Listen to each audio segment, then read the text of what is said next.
welcome to the Trobe News. Well, here's a question for you.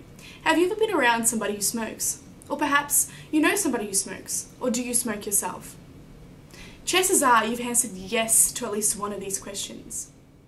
In recent decades, smoking has caught the interest of researchers, raising many implications with smoking in all age groups.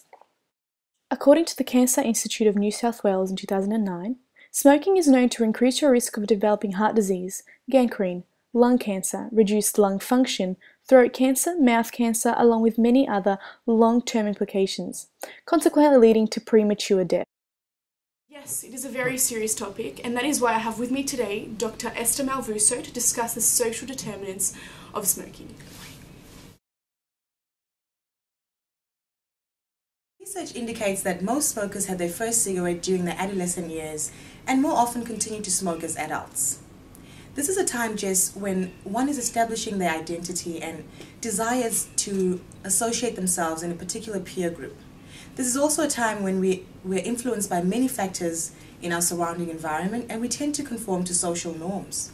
Now, I looked into a study from the Journal of Genetic Psychology.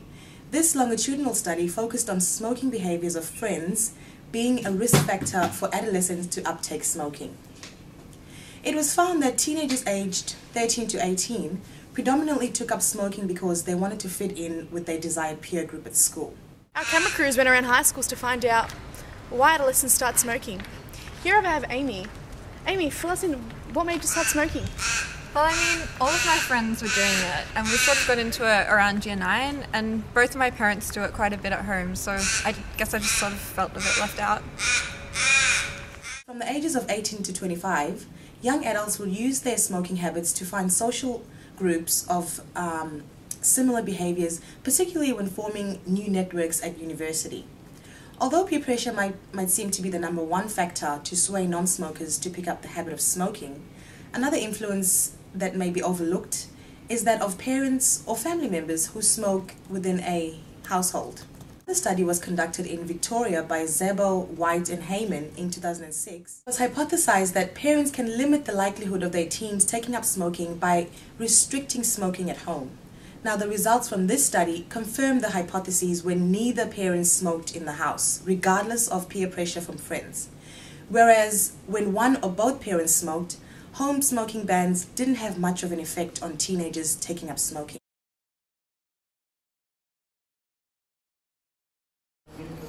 Even though it seems there are a lot of media coverage on anti-smoking in general, coverage on pro-smoking is not lesser than that.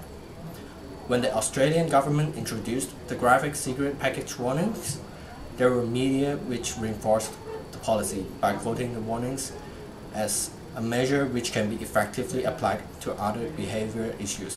Back in the late 1980s and early 1990s, the Australian government has already imposed a ban on advertising tobacco products of a large proportion. We can still find media coverage that indirectly promotes smoking regardless of a ban on direct promotion. In a nutshell, smoking behavior can be determined by exposing to tobacco advertisement. Pro-smoking and anti-smoking messages coexist on television, with the latter being the majority. Anti-smoking advertisement can significantly encourage smokers to carry out quit attempts in short term. However, the effect is usually quickly masked by the influences from advertisement, reinforcing smoking tendency. Smoking is the largest preventable disease. Therefore, the Australian government have continued to progressively change legislation to reduce the effects of smoking on the Australian public and on the Australian economy, committing to reduce the national adult daily smoking rate to 10% by 2018, and to focus on the large population of adults of Aboriginal and Torres Strait Islanders who smoke, where in 2008, 47% smoked on a daily basis.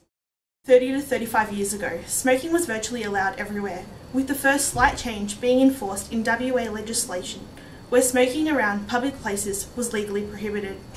However, through the years, the federal government have imposed changes in legislation on the states, beginning with the WA government passing the Tobacco Control Act in 1990. Tasmania was the first state in Australia to introduce a total ban on smoking in enclosed places. In 1976, about 40% of Australians smoked. However, in 2007, After changes in legislation, this dropped to about 20%. In Australia, the legal age required for individuals to purchase cigarettes is 18 years old. Increasing the price of cigarettes is the most effective way of the Australian government to reduce the population of smokers in Australia. In December 2013, the tax on tobacco increased by 12.5%, which meant that the average price on a pack of 25 increased by $1.10. According to the Council of Victoria, by next September, the cost of a pack of cigarettes will be increased by about 50%, which is around $5 extra for a pack of 25. The increase in the tax of tobacco in 2010 resulted in a decrease in tobacco consumption by 11%, and therefore the government attempts to again see a high volume of people quit smoking because of the new legislation. As previously described, there are obvious health benefits associated with the bans on smoking, one of which is how the rates of passive or secondhand smoking will drop. A little known fact is that at times, side stream smoke, otherwise known as the smoke that comes off the end of the cigarette, actually has a higher relation to the development of cancer than the smoke that is inhaled by the smoker themselves. This was proven in a study conducted in Singapore last year by Bahira Jian and Bella Subramian. Another positive outcome of banning smoking is that, as has been proven, when one place bans something such as indoor smoking, there tends to be a chain reaction across the country. This was shown in the year 2000, when the New South Wales Health Minister announced that the government would ban smoking in restaurants. Following this decision, 3 other states and territories introduced their own restrictions. This political domino effect is a definite positive outcome, as bans on smoking will greatly reduce the level of passive smoking and will reduce the amount of actual smokers. An American study in 2013 by Cornelson, McGowan, Kari Murphy and Normand raises the issue of economic consequences due to the smoking bans.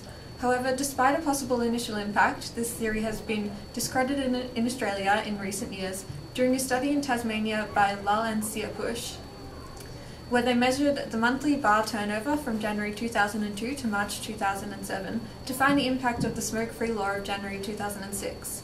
The final responses of the study indicated that no actual change happened in the turnover, perhaps showing that there are no significant economic impacts, at least where Australia is concerned. A con to the smoking ban has been raised by the tobacco industry themselves during a speech delivered in the 6th World Tobacco Exhibition and Symposium in Vienna in 1990.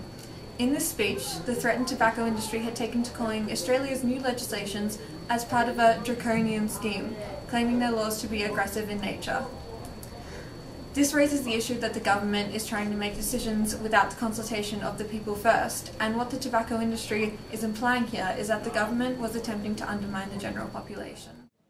As we have established in today's episode of La Trobe News, smoking is a severe issue for both the social and political agenda in Australia.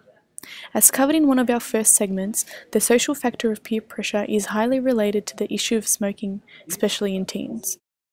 To combat this, many programs designed to educate primary-age children on how to develop strategies and behaviours to avoid the pressure are running across Australia by organisations like Life Education. Life Education is an organisation that teaches children about the consequences of unhealthy lifestyle choices, like smoking, and tries to guard children away from the pressures made by society to smoke. But is this enough?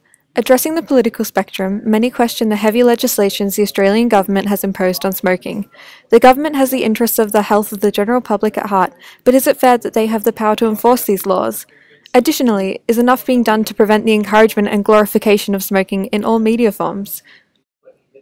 We suggest that the policies concerning smoking can be regularly reviewed and enforced continuously so as to definitely safeguard the public health of Australia.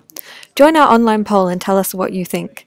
Thank you for joining us on today's edition of La Trobe News. Join us next week where we uncover the tactical secrets behind the pharmaceutical industry.